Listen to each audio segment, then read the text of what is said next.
வணக்கம் மக்களே. தினமும் ஒரு தானியம் சாப்பிட்டாலே போதும். நிறைய தானிய வகைகள் இருக்குது. அதில் குறிப்பிட்டு நீங்கள் இந்த நாளுக்கு இதை சாப்பிடலாம், அடுத்த நாளுக்கு வேறொரு தானியம் எடுத்துக்கலாம் அப்படின்னு நீங்கள் பிளான் போட்டுட்டு சாப்பிட ஆரம்பிச்சிங்கன்னு வச்சுக்கோங்களேன், கண்டிப்பாக உங்களுடைய உடலில் எந்த ஒரு நோய் நொடியும் இல்லாமல் ஆரோக்கியமாக இருக்கலாம். ஸோ அந்த வகையில் இந்த ஒரு பதிவில் நம்ம தினமும் பயன்படுத்தக்கூடிய ஒரு தானியமாக இருக்கும். அது என்ன? கோதுமை. அந்த கோதுமையில் இருக்கக்கூடிய நன்மைகள் என்ன, நம்ம எவ்வளோ அதை பயன்படுத்தலாம், என்னென்ன ஊட்டச்சத்துக்கள் அதில் அடங்கியிருக்கு அப்படின்ற ஒரு தகவல் தான் பார்க்க போகிறோம். ஸோ நம்மளுடைய சேனலில் நீங்கள் இப்போ தான் ஃபஸ்ட் டைம் பார்க்குறீங்க அப்படின்னு சொன்னால் மறக்காமல் சப்ஸ்கிரைப் பண்ணிவிட்டு சைடில் இருக்கக்கூடிய பெல் பட்டனை கிளிக் பண்ணி ஆல் அப்படின்ற ஆப்ஷனை செட் பண்ணி வச்சுக்கிட்டிங்க அப்படின்னா நான் போடக்கூடிய தகவல்கள், அற்புதமான விஷயங்கள் உங்களுக்கு நோட்டிஃபிகேஷனோட அடிக்கடி வந்துடும். இப்போ நம்ம பதிவுக்குள்ளே போயிடலாம். ஸோ உலகில் அதிகளவு மக்களால் உணவாக சாப்பிட பயன்படுத்தப்படும் தானியமாக கோதுமை இருக்குதுங்க. மனிதர்களால் முதல்ல கோதுமை பார்த்திங்கன்னா பயிரிடப்பட்டு நிறையவே விஷயங்களுக்கு அதை நம்ம பயன்படுத்திட்டு வரோம். ஸோ இதில் என்னென்ன சத்துக்கள் இருக்குது, எந்தெந்த விஷயங்களுக்கு அது பயன்படுது அப்படின்றத நம்ம கண்டிப்பாக தெரிஞ்சுக்கணுங்க. ஸோ கோதுமையில் செலினியம் என்கிற மூலப்பொருள் அதிகமாக நிறைஞ்சிருக்கு. இந்த செலினியம் மனிதர்களுடைய சரும ஆரோக்கியத்திற்கு இன்றியமையாததாக இருக்கிறது அப்படின்னு சொல்கிறாங்க. தவிடு நீக்கப்படாத கோதுமையை உணவாக சாப்பிடுபவர்களுக்கு செலினியத்தில் பார்த்திங்கன்னா அதிகம் நிறைந்திருக்கக்கூடிய ஆன்டி ஆக்சிடென்ட்கள் சக்திகள் பார்த்திங்கன்னா உடலில் பார்த்திங்கன்னா உள்வாங்கப்பட்டு தோலை தளர்த்து விடாமல் தடுத்து தோல் சுருக்கங்கள் ஏற்படாமல் செய்து இளமையான ஒரு தோற்றத்தை தருகிறது அப்படின்னு சொல்கிறாங்க. அடுத்த விஷயம் முகப்பொருட்கள். உடலை புத்துணர்ச்சி பெற செய்யும் உணவாக கோதுமை இருக்குதுங்க. அதுபோக கோதுமையில் நார் சத்து அதிகமாக நிறைஞ்சிருக்கிறது. இத்தகைய நார் சத்து நிறைந்த கோதுமையை உணவாக செய்து சாப்பிடுவதனால இரத்தத்தில் இருக்கின்ற நச்சுகள் அனைத்தும் வெளியேறி உடலை தூய்மைப்படுத்துகிறது. ஸோ தோலில் இருக்கின்ற நச்சுகள் வெளியேறி விடுவதனால முகப்பருக்கள், கரும்புள்ளிகள் போன்றவை ஏற்படாமல் சருமத்தை அழகாகவும் ஆரோக்கியமாகவும் வைத்திருக்க உதவுகிறது அப்படின்னு சொல்கிறாங்க. ஸோ அடுத்த விஷயம் என்ன அப்படின்னு பார்த்தீங்கன்னா தலைமுடி ஆரோக்கியம். மனிதர்கள் அனைவரின் தலைக்கு பாதுகாப்பையும் முக அழகையும் தருவதில் தலைமுடி முக்கிய பங்காற்றுதுங்க. ஸோ பெரும்பாலானவர்களுக்கு வயதாகும் காரணத்தினாலும் உடலில் சத்து குறைபாட்டினாலும் முடி கொட்டுதல், தலைமுடி அடர்த்தி குறைவது போன்ற குறைபாடு ஏற்படுது. ஸோ கோதுமையில் ஜிங்க் சத்து அதிகமாக இருக்குது. இந்த ஜிங்க் சத்து தலைமுடிக்கு பலம் தந்து தலைமுடி அடர்த்தியாக வளர உதவுகிறது. மேலும் தலைமுடிக்கு பளபளப்பை பார்த்திங்கன்னா இது தருகிறது அப்படின்னு சொல்கிறாங்க. ஸோ அடுத்த விஷயம் என்ன அப்படின்னு கேட்டிங்கன்னா ஊட்டச்சத்து உணவு. நாள் முழுவதும் சுறுசுறுப்பாக செயலாற்ற உணவில் சரிவிகித ஊட்டச்சத்துக்கள் நிறைந்த உணவை சாப்பிட்றது அவசியமாகும். அதிலும் குறிப்பாக வைட்டமின் பி சத்து தினம்தோறும் சாப்பிடும் உணவில் இடம்பெற வேண்டுங்க. ஸோ கோதுமையில் வைட்டமின் பி சத்துக்கள் அதிகமாக இருக்குது. எனவே கோதுமை கொண்டு செய்யப்பட்ட உணவுகளை சாப்பிடுபவர்களுக்கு இந்த வைட்டமின் பி சத்து அதிகம் கிடைத்து நாள் முழுவதும் உடல் மற்றும் மனசோர்வு ஏற்படாமல் காக்கிறது அப்படின்னு சொல்கிறாங்க. ஸோ உடல் உறுப்புகளுடைய செயல்பாடு சீராக இருக்கும் இது ரொம்பவே பயன்படுது. அடுத்த விஷயம் என்ன அப்படின்னு கேட்டிங்கன்னா நீரிழிவு நோயாளிகள் தாங்க. நீரிழிவு நோயாளிகள் தினமும் சாப்பிட ஒரு ஊட்டச்சத்து மிகுந்த ஒரு உணவாக கோதுமை இருக்கிறது.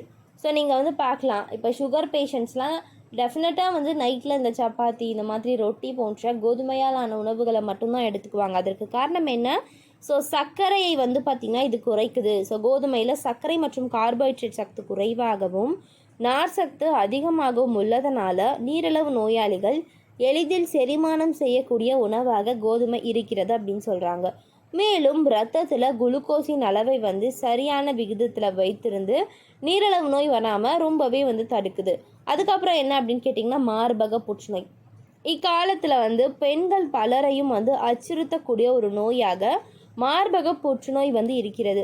ஸோ மேலை நாடுகளில் நடத்தப்பட்ட மருத்துவ ஆய்வில் 50 வயதிற்கும் உட்பட்ட பெண்கள் கோதுமை தானியம் கொண்டு செய்யப்பட்ட உணவுகள் மற்றும் கோதுமை தவிடை கொண்டு செய்யப்பட்ட உணவுகளையும் சாப்பிட்டு வந்ததில் அதில் இருக்கக்கூடிய நார் சத்துக்கள் பெண்களுக்கு அதிகம் கிடைத்து அவர்களுக்கு மார்பக புற்றுநோய் ஏற்படுவதற்கான வாய்ப்புகளை வெகுவாக குறைப்பதற்கான ஒரு ஆய்வுகள் தெரிவிச்சிருக்காங்க. ஸோ உடல் நலம் எவ்வளோ முக்கியம் அப்படின்றத விட நம்மளுடைய ஞாபக சக்தியும் சரி, மன ஆற்றலும் சரி நமக்கு நல்லா இருக்கணும். அதுக்கு என்ன பண்ணுறாங்கன்னா மருத்துவ ஆய்வில் கோதுமை கொண்டு செய்யப்பட்ட உணவுகளை சாப்பிட்ட நபர்களுக்கு அதிலிருந்து கிடைக்கக்கூடிய வைட்டமின் பி மற்றும் வைட்டமின் இ சக்திகள் அவர்களுடைய மூளை மற்றும் நரம்பு மண்டலங்களை வலுப்படுத்தியதோடு அல்சைமர் எனப்படக்கூடிய ஞாபக மறதி நோய் மற்றும் இன்னும் பிற மனநல குறைபாடுகள் ஏற்படாமல் தடுப்பதாக தெரிவிச்சிருக்காங்க. ஸோ கண்டிப்பாக இந்த ஒரு கோதுமை உங்களுடைய மன ஆற்றலையும் அதிகரித்து உங்களுடைய உடலுக்கும் ஒரு அற்புதங்களை செய்யுது அப்படின்னு சொல்கிறாங்க. ஸோ அதுக்கப்புறம் பார்த்திங்கன்னா உடலில் நரம்பு மண்டலங்கள் வலு குறைந்திருப்பவர்களுக்கு பக்கவாதம் ஏற்படுவதற்கான வாய்ப்புகள் அதிகமாகிறது. இத்தகைய உடல்நிலையை பெற்றவர்கள் நார்சத்து நிறைந்த கோதுமை தவிடு கொண்டு செய்யப்பட்ட உணவுகளை தினமும் சாப்பிட்றது நல்லது. ஸோ கோதுமையில் இருக்கக்கூடிய நார்சத்து நரம்பு மண்டலத்தை வலுப்படுத்தி இதயம் மற்றும் மூளைக்கு செல்லக்கூடிய இரத்த குழாய்களுடைய அடைப்புகள் ஏற்படாமல் காத்து பக்கவாதம் ஏற்படாமல் தடுக்குது. ஸோ பக்கவாதம் ஏற்படக்கூடிய ஆபத்து அதிகம் இருப்பவர்கள் நமக்கு கட்டி பசும் தயிரில் கோதுமை தவிடு கலந்து அதில் ஏதேனும் ஒரு பழத்தை சேர்த்து தினமும் காலையில் சாப்பிட்றது ரொம்பவே நல்லது அப்படின்னு சொல்கிறாங்க. ஸோ அடுத்த விஷயம் என்ன அப்படின்னு கேட்டிங்கன்னா குடல் புற்றுநோய். மாமிச உணவுகள் அதிகமாகவும் நார்சத்து நிறைந்த உணவுகள் குறைவாகவும் சாப்பிடக்கூடிய பழக்கம் கொண்ட மேலை நாட்டினருக்கு கோலன் கேன்சர் எனப்படக்கூடிய குடல் புற்றுநோய் அதிகமாக ஏற்படுது. ஸோ கோதுமை உணவுகளை தினமும் சாப்பிடுபவர்களுக்கு வயிறு குடல் போன்றவற்றை சேர்ந்து இருக்கக்கூடிய ஆபத்தான நச்சுகள் வெளியேற்றப்பட்டு அதில் இருக்கக்கூடிய அதிக நார்சத்து ஆபத்தான குடல் தொற்று நோய்கள் ஏற்படாமல் காக்குது. தினமும் குறைந்தபட்சம் 20 முதல் 25 கிராம் வரை நார்சத்து அதிகம் நிறைந்த கோதுமை உணவுகளை சாப்பிட வேண்டும் என மருத்துவர்கள் அறிவுறுத்துகிறாங்க. ஸோ கோதுமை தானியம் அனைத்து வகையான வைட்டமின் பி சக்திகள் நிறைந்த ஒரு உணவாக இருக்குது. இதில் இருக்கக்கூடிய தயாமின், நியாசின், ரிஃபோப்ளாசின் போன்ற வைட்டமின் பி சக்திகள் உடலில் வளர்சிதை மாற்றத்தை அதிகரிக்க உதவுகிறது.